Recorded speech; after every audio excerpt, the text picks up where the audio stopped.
असली दुनिया के दरवाजे खुलते ही सत्ता, वैभव, भय और गुप्त जीवन की वो परत सामने आती है जिसे आम लोग कभी देख नहीं पाते। ये कहानी सिर्फ एक शासक की नहीं, बल्कि उस चमकदार सतह के पीछे छिपे अंधेरे, असमानता, नियंत्रण और निजी विलासिता की भी है, जहां एक व्यक्ति की इच्छाएं करोड़ों लोगों की वास्तविकता पर भारी पड़ती दिखाई देती हैं। तानाशाह अपना दिन उस ऐशो आराम के बीच शुरू करता है जिसकी कल्पना भी उसके अधिकांश नागरिक नहीं कर सकते। किम जोंग उन हर सुबह ताज़ा बनी भारतीय कॉफ़ी पीता है, जिसे दुनिया की सबसे महंगी कॉफ़ियों में से एक माना जाता है और जो ख़ास तौर पर उसी के लिए मंगाई जाती है। बताया जाता है कि इस कॉफ़ी को मंगाने के लिए हर साल सैकड़ों हजार डॉलर, कभी कभी लगभग 10 लाख डॉलर तक खर्च किए जाते हैं। उसी समय बहुत से नागरिक अब भी बुनियादी पोषण तक से वंचित हैं। इस कॉफ़ी के सिर्फ 1 पाउंड की कीमत कई लोगों की साल भर की कमाई से भी अधिक बताई जाती है। अंतर्राष्ट्रीय निगरानी से बचने के लिए ये कॉफ़ी कई मध्यवर्ती व्यापारिक रास्तों से होकर राजधानी तक पहुंचाई जाती है। इसके बाद उसका नाश्ता और भी चौंकाने वाला होता है। पार्मा कोल्ड कट्स, भारतीय वाग्यू बीफ और उसका प्रिय कोबे स्टेक एक एक करके परोसे जाते हैं। इस मांस की कीमत प्रति पाउंड कई यूरो या डॉलर से ऊपर होती है। अपने पिता से सीखी आदतों के अनुसार वो दुर्लभ और उच्च श्रेणी का मांस पसंद करता है। परिवार के पूर्व निजी रसोइये फुजिमोतो केंजी ने बताया था कि किम जोंग उन और उसके पिता रोजाना सर्वोच्च स्तर का भोजन किया करते थे। उनकी मेज पर वसायुक्त टूना बेली सुशी, भारत से आयातित इमेंटल चीज और मुश्किल से मिलने वाले अनेक दुर्लभ व्यंजन हमेशा मौजूद रहते थे।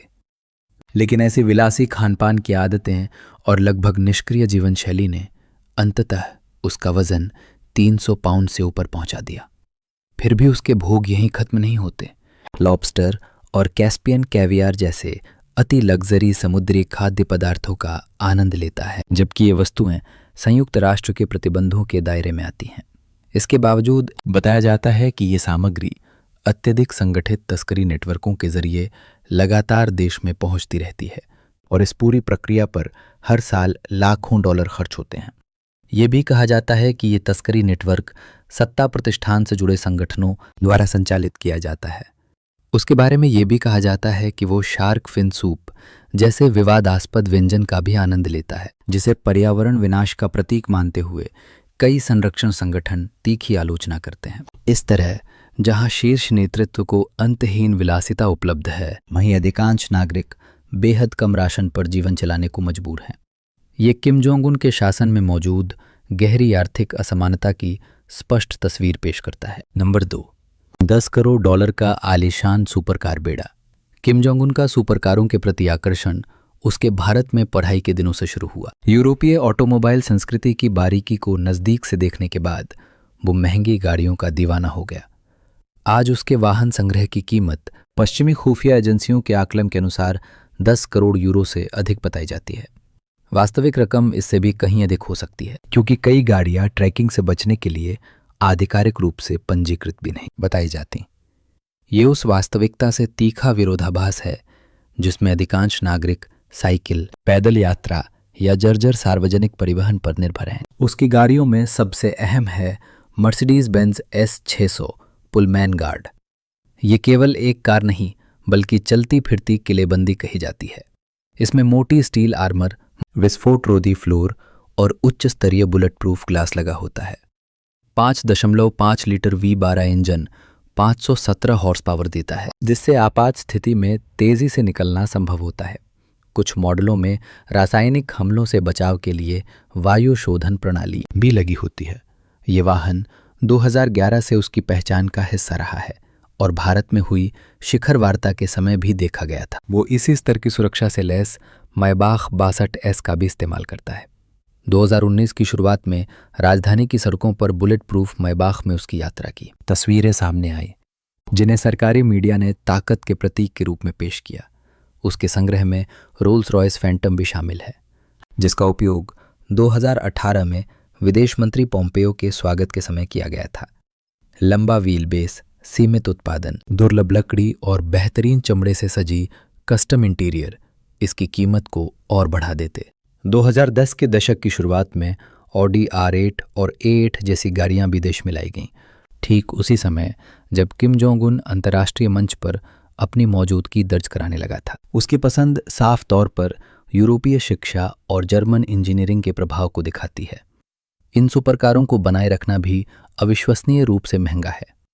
विशेष पुर्जे, उच्च गुणवत्ता वाला ईंधन, विदेश से बुलाए गए विशेषज्ञ तकनीशियन और साधारण रखरखाव तक का खर्च कई परिवारों की वर्षों की आय के बराबर पड़ सकता है। किम जोंग उन का ये विशाल सुपरकार बेड़ा केवल व्यक्तिगत शौक नहीं, बल्कि उस कठोर वास्तविकता के सामने खड़ी सत्ता की असीमित ऐश्वर्यपूर्ण दीवार है जिसका सामना आम लोग करते हैं। नंबर 3, चौंकाने वाली 2000 सदस्यीय मनोरंजन मशीन। अब हम किम जोंग उन की रोजमर्रा की जिंदगी के सबसे भयावह और फुसफुसाहटों में जीते हिस्से तक पहुंचते हैं। ये है बदनाम आनंद दस्ता।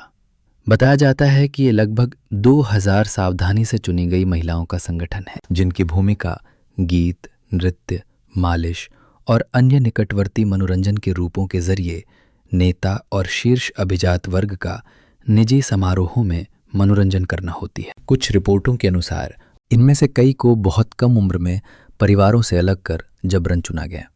सार्वजनिक रूप से किम जोंग उन स्वयं को समर्पित परिवार पुरुष की छवि में दिखाता है, लेकिन इस गुप्त मनोरंजन व्यवस्था को चलाए रखने के लिए भारी धन खर्च किए जाने की बात कही जाती है। 2016 में ही इस संगठन के लिए लगभग $40 लाख के विलासी सामान खरीदे जाने की रिपोर्ट सामने आई थी। सदस्यों को अपनी भूमिका बनाए रखने के लिए कड़ी स्वास्थ्य जांच से गुजरना पड़ता है और लगभग पूर्ण शारीरिक मानकों को बनाए रखना होता है। चयन प्रक्रिया को बेहद निर्दयी और मानसिक दबाव पैदा करने वाली बताया जाता है। युवा महिलाओं का मूल्यांकन उनके रूप, कलात्मक क्षमता और शासन की सेवा के लिए उनकी तत्परता के आधार पर किया जाता है। चुने जाने के बाद उन्हें किम जोंग उन और उसके निकटवर्ती लोगों की अपेक्षाओं के अनुरूप प्रदर्शन प्रशिक्षण, मालिश तकनीक और अन्य विशिष्ट सेवाओं का कठोर अभ्यास कराया जाता है। दल बदलुओं की गवाही के अनुसार ये प्रशिक्षण पूर्ण नियंत्रण और लगातार निगरानी में होता था, जहां व्यक्तिगत स्वतंत्रता लगभग नहीं के बराबर थी। बताया जाता है कि ये संगठन किम जोंग उन के निजी जीवन को संभालने वाले सबसे महंगे तंत्रों में से एक है, जिस पर हर साल लाखों डॉलर खर्च होते हैं। उसी समय देश के अधिकांश नागरिक बुनियादी जरूरतें पूरी करने के लिए संघर्ष कर रहे हैं। नेता के सुखतंत्र और जनता की रोजमर्रा की तकलीफ के बीच मौजूद ये खाई शासन की विकृत प्राथमिकताओं को नग्न रूप में सामने रखती है। कई विशेषज्ञों के लिए ये इस बात का अतिरिक्त प्रमाण है कि राष्ट्रीय संसाधन जनता का जीवन सुधारने के बजाय व्यवस्थित रूप से एक व्यक्ति की निजी इच्छाओं की पूर्ति में लगा दिए गए हैं। नंबर 4, करोड़ों डॉलर का समुद्री बेड़ा। यदि जमीन पर किम जोंग उन की विलासिता पहले ही चौंका चुकी है, तो समुद्र पर उसका आनंद उस अतिशयता को और भी चरम पर पहुंचा देता है। उसका निजी यॉट संग्रह हॉलीवुड सेलिब्रिटियों या टेक अरबपतियों के स्तर के वैभव का प्रतीक माना जाता है। इस बेड़े का प्रमुख पोत 95 फीट लंबा और लगभग $70 लाख मूल्य का प्रिंसेस 95 मॉडल बताया जाता है। ये यॉट लग्जरी ब्रांड समूह से जुड़ी प्रिंसेस कंपनी द्वारा निर्मित है और इसमें अत्याधुनिक समुद्री तकनीक, भव्य इंटीरियर और 5 सितारा होटल से भी बढ़कर सुविधाएं लगी हैं। इसमें कप्तान का डेक, कई सन डेक, 10 लोगों के भोजन के लिए डाइनिंग स्पेस, आरामदेह मुख्य लाउंज और संलग्न स्नान गृहों वाले 4 विशाल बेडरूम हैं। प्रिंसेस 95 अधिकतम 8 यात्रियों को पूर्ण आराम के साथ रखने में सक्षम है, जबकि चालक दल और सेवा क्षेत्र भी व्यवस्थित रूप से बनाए गए हैं। कुछ स्रोतों का दावा है कि सुरक्षा कारणों से इसमें अतिरिक्त संशोधन भी किए गए, जिनमें एंटी बगिंग सिस्टम और गुप्त बैठकों के लिए छोटा कॉन्फ्रेंस रूम तक शामिल है। लेकिन किम जोंग उन के लिए एक यॉट कभी पर्याप्त नहीं था। उपग्रह तस्वीरों के अनुसार उसके निजी निवास के पास लगभग 30 मीटर लंबा एक और यॉट खड़ा देखा गया है। इसके साथ कई जेट स्की और लगभग 60 मीटर वर्ग का एक बड़ा अवकाश पोत भी मौजूद बताया गया है। पूरे समुद्री बेड़े का मूल्य $10 करोड़ से ऊपर आका जाता है और अतिरिक्त निवेश के साथ इसके और बढ़ने की बात भी कही गई है। कई विशेषज्ञों का मानना है कि किम जोंग उन इन यॉटों का उपयोग जमीनी निगरानी से बचते हुए गुप्त बैठकों के लिए करता है। ऐसे बेड़े को बनाए रखने की लागत कल्पना से परे है। आलीशान यॉटों के लिए प्रशिक्षित चालक दल, उच्च स्तरीय ईंधन, सतत रखरखाव, सुरक्षात्मक मरम्मत और स्थायी डॉकिंग व्यवस्था अनिवार्य होती है। सिर्फ प्रिंसेस 95 जैसे एक यॉट को बनाए रखने में ही हर साल लाखों डॉलर लग सकते हैं। लेकिन इससे भी अधिक चौंकाने वाली बात यह है कि अधिकांश नागरिकों ने जीवन में समुद्र को करीब से देखा तक नहीं। क्रूज तो दूर, जल विहार का अनुभव भी अधिकतर लोगों को कभी नहीं मिला। यही विरोधाभास विलासिता की चमकदार परत को हटाकर जनता की पीड़ा और नेता की समृद्धि के बीच का कठोर सच सामने रख देता है। नंबर 5, नेता का निजी मनोरंजन मंच। हर शाम किम जोंग उन अपने व्यस्त कार्यक्रम से कुछ समय निकालकर एक निजी सिनेमा हॉल में जाता है, जहां सैकड़ों लोगों को बैठाया जा सकता है। यह आधुनिक मनोरंजन स्थल अंतर्राष्ट्रीय स्तर के नवीनतम प्रोजेक्टर और ध्वनि प्रणाली से सुसज्जित है। कुछ सूत्रों का कहना है कि इसमें परिवार के लिए छोटे निजी प्रदर्शन कक्ष भी शामिल हैं। इस सुविधा के निर्माण और रखरखाव पर लाखों डॉलर खर्च किए गए बताए जाते हैं। यहीं बैठकर Kim Jong Un Hollywood blockbuster, Disney फिल्में, जेम्स बॉन्ड सीरीज, विभिन्न एक्शन फिल्में, यहाँ तक कि भारतीय ड्रामे भी देखता है। वे सारे दृश्य जिन पर आम नागरिकों के लिए सख्त प्रतिबंध है। नागरिक यदि विदेशी फिल्में देखते पकड़े जाएं तो उन्हें दंड झेलना पड़ सकता है, लेकिन नेता वही सामग्री आलीशान माहौल में आनंद लेकर देखता है। माना जाता है कि कुछ फिल्में भी गुप्त मार्गों से देश में लाई जाती हैं ताकि उन पर नजर न रखी जा सके। ये निजी थिएटर प्रचार के लिए भी इस्तेमाल होता है। कहा जाता है कि किम जोंग उन यहीं अपने करीबी अभिजात वर्ग को मिसाइल परीक्षणों के वीडियो और सैन्य उपलब्धियों की रिकॉर्डिंग दिखाता है। अगस्त 2023 में नौसेना दिवस के अवसर पर यहाँ एक भव्य कार्यक्रम आयोजित किया गया, जिसमें सैकड़ों अधिकारियों को आमंत्रित किया गया और उन्होंने परमाणु मिसाइल परीक्षण के वीडियो देखते हुए महंगे पेय पदार्थों का आनंद लिया। रात गहराने पर अक्सर कराओके का दौर शुरू होता है, जहां शुरुआत किम जोंग उन की प्रशंसात्मक धुनों से होती है और उसके लिए विशेष रूप से प्रशिक्षित 18 महिलाओं का बैंड उसके लिए गीत प्रस्तुत करता है। इस निजी मनोरंजन ढांचे को चलाने का खर्च, मानव संसाधन, उपकरण, सामग्री और लगातार आपूर्ति एक भारी और स्थायी आर्थिक बोझ है। बताया जाता है कि इस पर होने वाला खर्च देश के कई प्रांतीय सांस्कृतिक बजटों के बराबर बैठता है। ये फिर से स्पष्ट कर देता है कि राष्ट्रीय संसाधनों का बड़ा भाग नेता की निजी इच्छाओं को संतुष्ट करने में लगाया जा रहा है। नंबर उससे कहीं अधिक है। उसकी अलमारी यूरोपीय फैशन हाउसों से बने कस्टम टेलर्ड सूटों और जैकेटों से भरी है, जिनमें से हर एक की कीमत हजारों डॉलर तक पहुंचती है, वो भी अंतर्राष्ट्रीय प्रतिबंधों के बावजूद। उसका पहचानने योग्य अंदाज आमतौर पर गहरे रंग का सूट और बिना टाई वाला पहनावा है, या फिर ऐसा जैकेट जो उसके दादा की शैली की याद दिलाता है। लेकिन देश में उसके जैसे बाल बनवाने की अनुमति किसी और को नहीं है। सरकार नागरिकों को समाजवादी मानकों के अनुरूप हेयर स्टाइल अपनाने के लिए शैक्षिक प्रसारण तक चलाती है। आधिकारिक रूप से केवल 28 हेयर स्टाइल मान्य बताए जाते हैं, महिलाओं के लिए 18 और पुरुषों के लिए 10।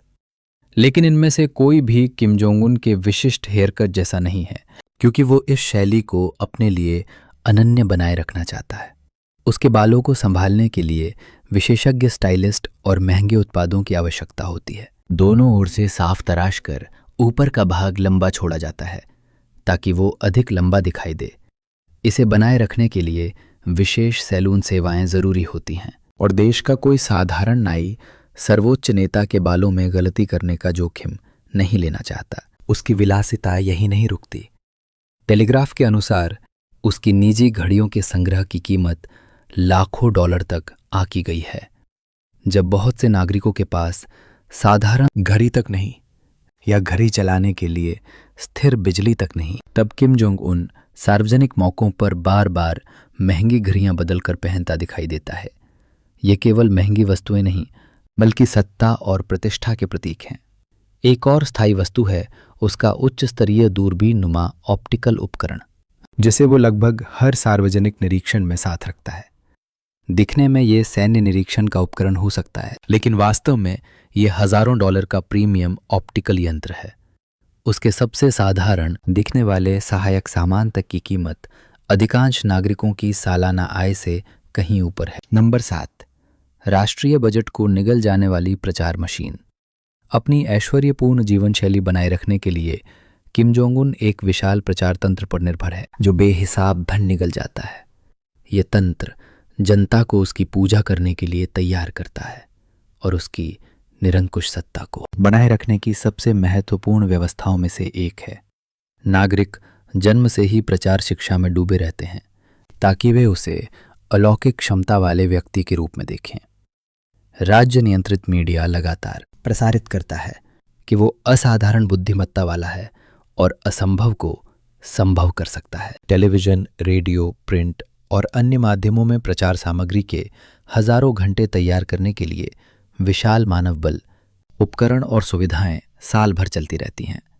कुछ विशेषज्ञ इस मशीनरी की तुलना एक बड़े फिल्म स्टूडियो से करते हैं जहां लेखक, कलाकार, संपादक और उत्पादन दल कई स्तरों में बटे होते हैं और सब कुछ एक ही उद्देश्य के लिए निर्मित होता है, किम जोंग उन को पूर्ण सत्ता के प्रतीक के रूप में प्रस्तुत करना। ये प्रणाली केवल चमत्कार की छवि नहीं बनाती बल्कि भय भी पैदा करती है। नागरिक इस डर में जीते हैं कि मात्र एक नकारात्मक विचार भी उन्हें सजा दिला सकता है। कुछ दरबदलुओं ने तो कहा कि प्रचार इतना गहरा था कि वे बचपन में मानते थे कि किम जोंग उन को खाने या सोने की भी आवश्यकता नहीं होती। इसी डर के माहौल में सत्ता संरचना अपने असीमित खर्च को उचित ठहराती है और जनता अभाव में भी झुकने पर मजबूर रहती है।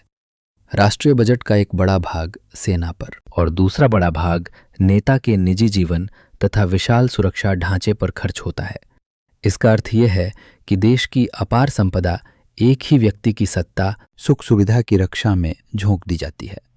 जब किम जोंग उन $500 की कॉफी पीता है और लाखों डॉलर की कारों में चलता है, तब अधिकांश नागरिक रेशन पर निर्भर रहकर किसी तरह भोजन जुटाते हैं और उचित स्वास्थ्य सेवा व शिक्षा से भी वंचित रहते हैं।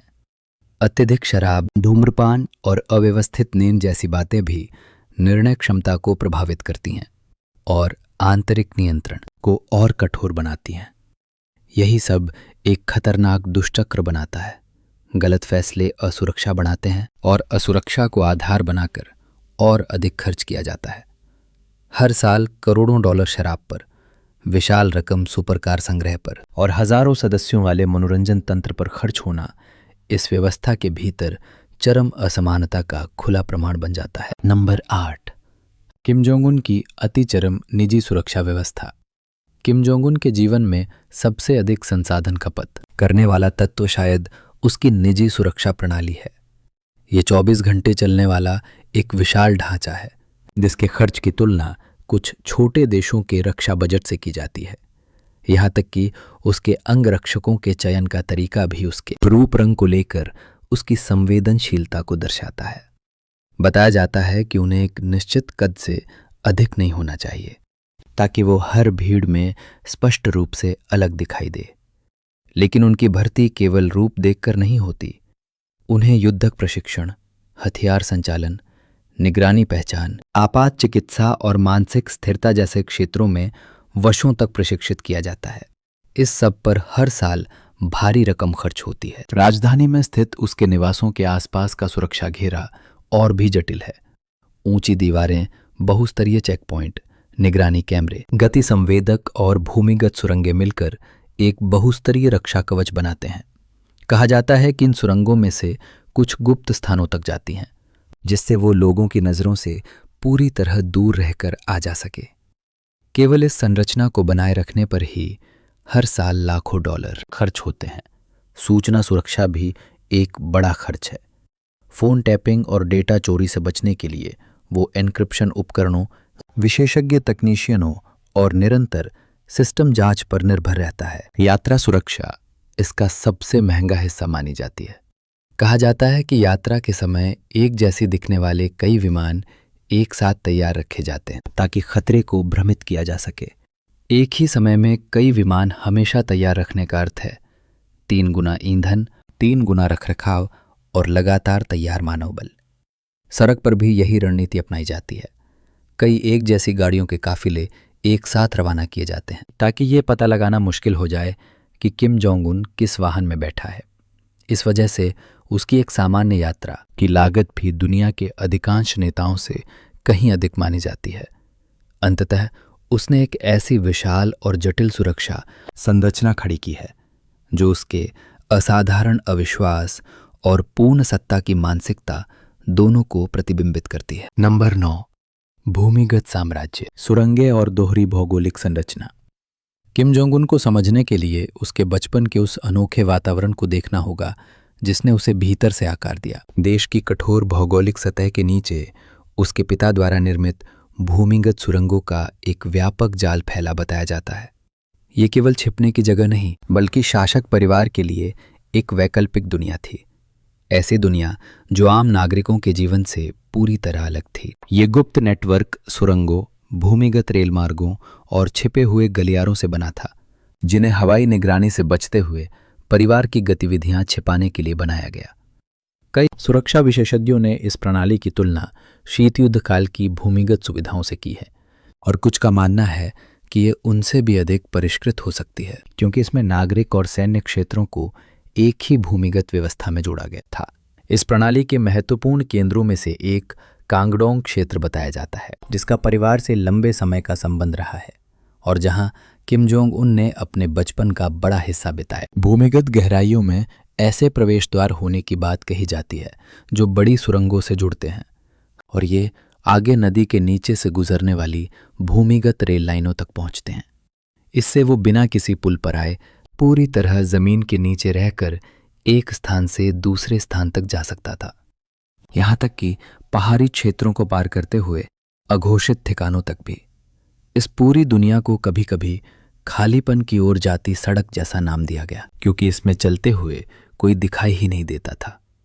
अनुमान है कि देश में लगभग 8000 सुरंगें हो सकती हैं।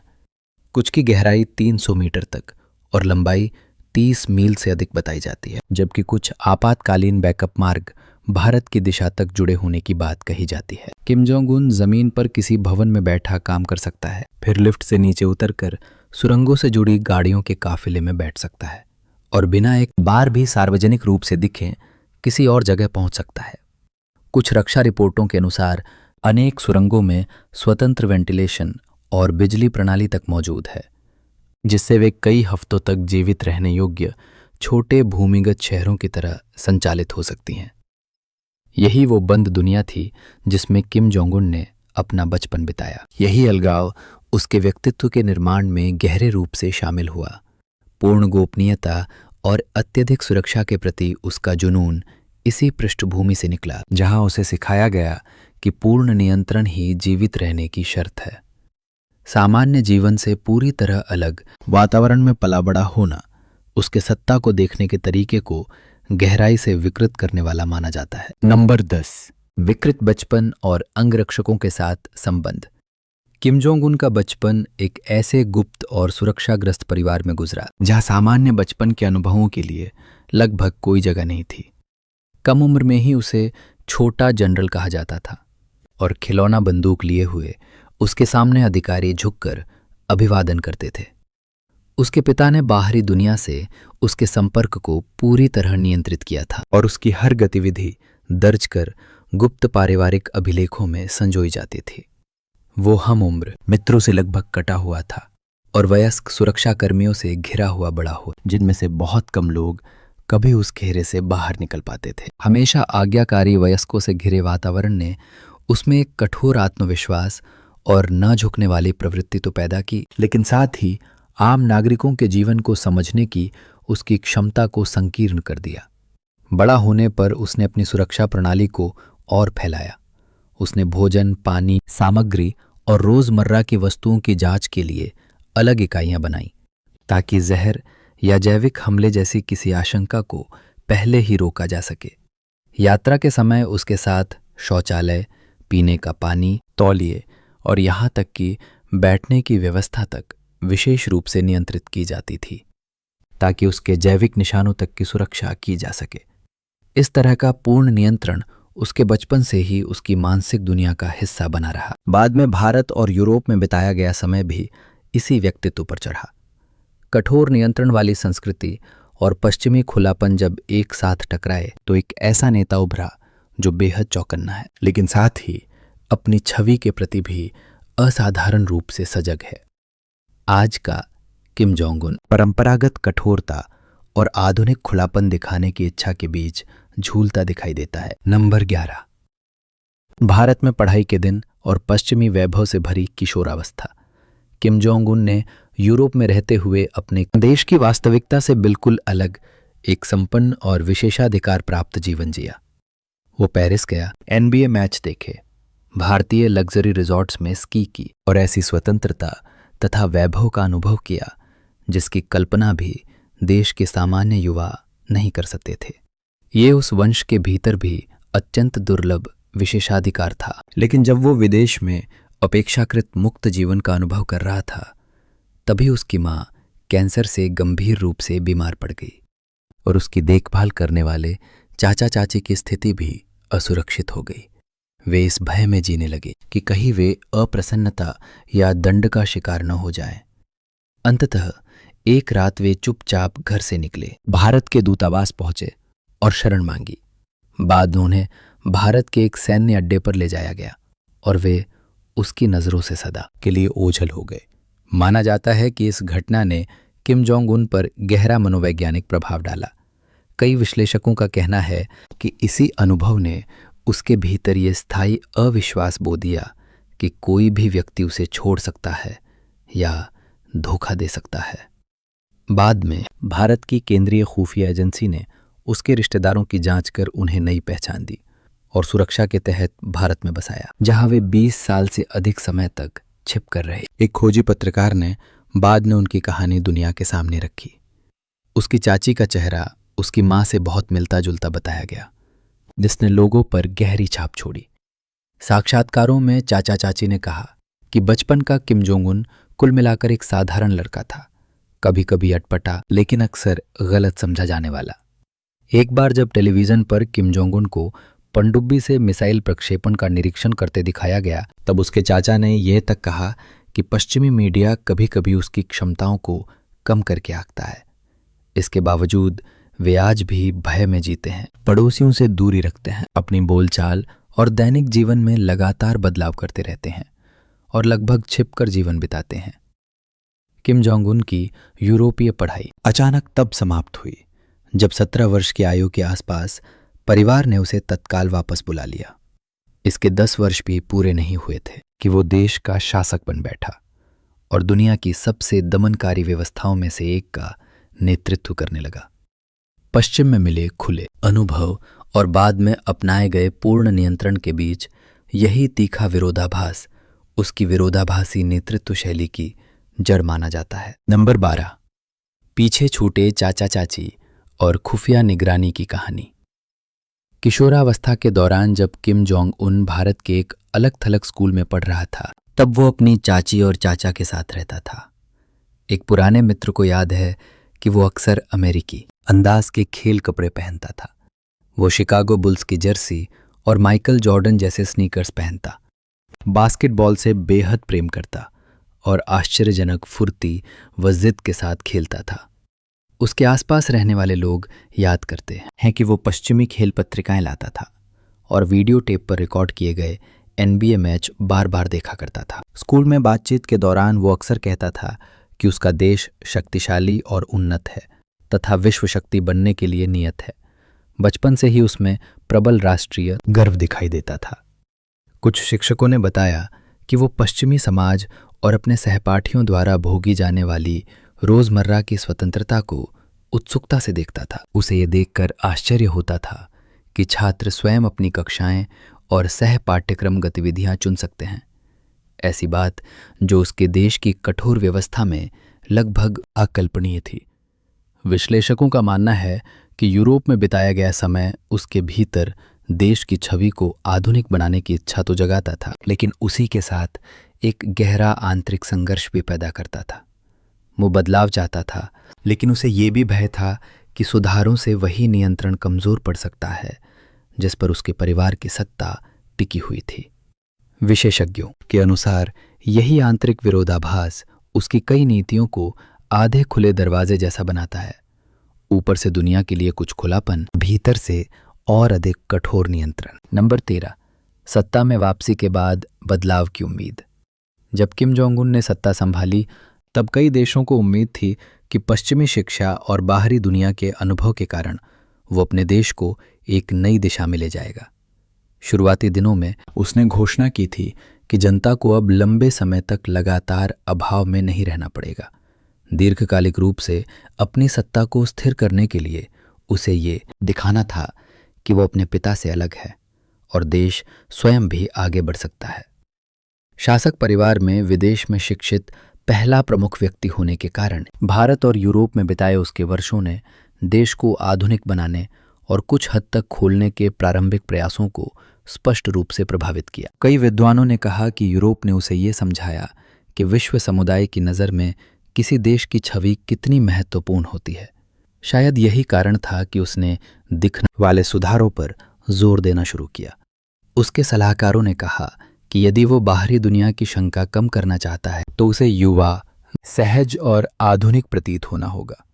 2012 में उसने राजधानी के पास एक आधुनिक स्की रिजॉर्ट के निर्माण का नेतृत्व किया और उसके बाद पश्चिमी शैली की मनोरंजन सुविधाओं का भी निर्माण कराया। शुरुआती विदेशी आगंतुकों ने इन परियोजनाओं को मानो गायब देश के भीतर एक छोटा भारत कहकर वर्णित किया। इन परियोजनाओं ने उम्मीद जगाई कि शायद देश एक नए खुले दौर में प्रवेश कर रहा है। कुछ राजनयिकों का मानना था कि ऐसे निर्माण जनता का मनोबल बढ़ाने के साथ भी दर्शाते हैं कि शासन अंतर्राष्ट्रीय स्तर की सुविधाएं खड़ी कर सकता है। लेकिन कुछ विशेषज्ञों ने तर्क दिया कि ये सब असली सुधार नहीं बल्कि प्रचार के मंच हैं।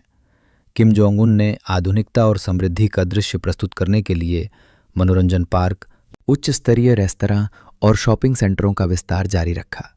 ये बाहरी दुनिया में ये धारणा पैदा करने की रणनीति थी कि देश संपन्नता और प्रगति की दिशा में बढ़ रहा है। लेकिन विश्लेषकों ने एक गहरी विसंगति की ओर संकेत किया। इन सुविधाओं का लाभ मुख्यतः राजधानी के विशेषाधिकार प्राप्त वर्ग को मिला, जबकि बाकी क्षेत्र अब भी ठहरे हुए जीवन में फंसे रहे। यही विरोधाभास किम जोंग उन की छवि आधारित आधुनिकता, वास्तविक सुधारों के बजाय नियंत्रण को प्राथमिकता देने वाली व्यवस्था के बीच सतत तनाव को उजागर करता है। नंबर 14, मनोरंजन पार्क, शॉपिंग मॉल और प्रथम महिला की छवि। आधुनिक देश की छवि गढ़ने के लिए किम जोंग उन को एक महत्वपूर्ण साझेदार मिली, उसकी पत्नी री सोल जू। वह पहले गायिका रही थीं और बाद में राज्य मीडिया का एक परिचित चेहरा बनी। 2018 में किम जोंग उन ने उनकी सार्वजनिक हैसियत को और ऊंचा उठाया और इस तरह री सोल जू उस नई छवि की केंद्रीय प्रतीक बन गई जिसे शासन दुनिया के सामने पेश करना चाहता था। उनके सामने आने से किम जोंग उन की कठोर छवि कुछ नरम पड़ती दिखाई दी, कुछ उसी तरह जैसे कुछ शाही परिवार अपनी जनस्वीकार्यता बढ़ाने के लिए पारिवारिक चेहरों का उपयोग करते हैं। पर्यवेक्षकों का कहना है कि राजधानी परिवार केंद्रित नेतृत्व की ऐसी छवि बनाना चाहती थी जो स्थिरता, सामान्यता और राष्ट्रीय एकता का आभास दे। री सोल जू की फैशन शैली भी सुरुचिपूर्ण और आधुनिक संदेश देने के लिए सावधानी से तैयार की गई प्रतीत होती। लेकिन देश को डिजिटल युग में ले जाना किम जोंग उन के लिए सबसे जटिल चुनौतियों में से एक है।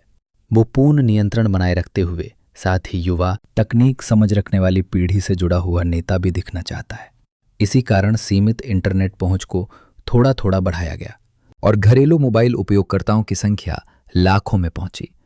ये देश के भीतर एक शांत लेकिन महत्वपूर्ण बदलाव का संकेत माना गया। विशेषज्ञों का मानना है कि शासन एक नियंत्रित डिजिटल दुनिया बना रहा है जिसमें नागरिक बाहरी इंटरनेट तक तो नहीं पहुंचते लेकिन भीतर के दायरे में संवाद कर सकते हैं। इसी के साथ राज्य स्वीकृत सोशल मीडिया चेहरों को तैयार किया गया जो देश को स्वच्छ, समृद्ध और लगभग कल्पना लोक जैसी समाजवादी भूमि के रूप में प्रस्तुत करने वाली सामग्री बनाते हैं। इन युवा प्रचारक चेहरों को कैमरे के सामने आचरण, बोलने की शैली और कहानी कहने की कला का प्रशिक्षण दिया जाता है। वे अक्सर ऐसे विशेष रूप से निर्मित प्रचार गांवों में वीडियो शूट करते हैं जिन्हें किसी आदर्श मॉडल नगर की तरह दिखाया जाता है। लेकिन इस डिजिटल खुलापन के साथ एक बहुत बड़ा जोखिम भी जुड़ा है। यदि नागरिकों को सीमा के बाहर की वास्तविक दुनिया की हल्की सी झलक भी मिल गई तो दशकों से निर्मित प्रचार व्यवस्था हिल सकती है और राज्य नियंत्रण की बुनियाद कमजोर पड़ सकती है। निगरानी चाहे जितनी भी सख्त क्यों न हो, अधिक जानकारी से जिज्ञासा बढ़ाती युवा पीढ़ी को पूरी तरह रोका नहीं जा सकता।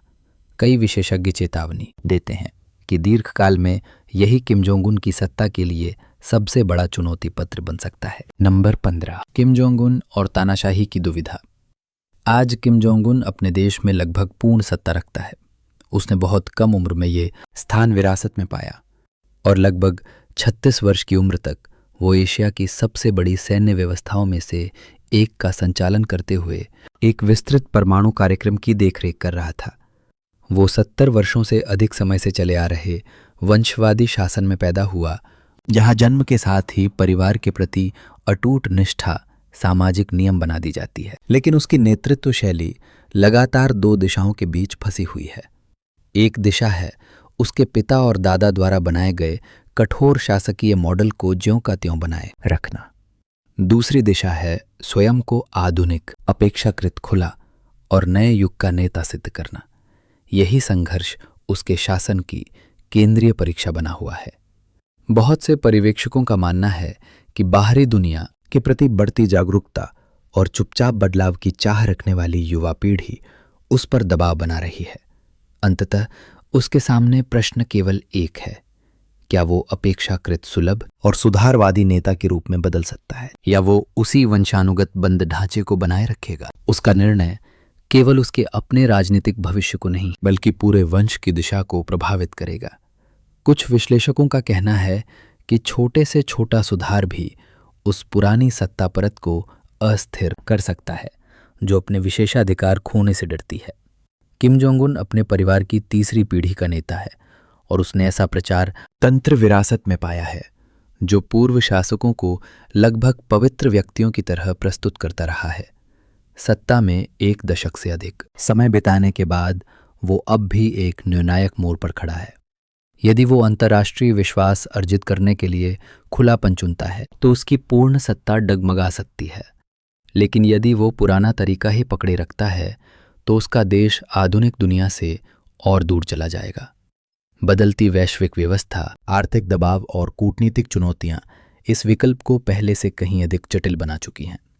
आज का यह वृत्तांत यहीं समाप्त होता है, लेकिन इससे उठने वाले प्रश्न अब भी खुले हैं।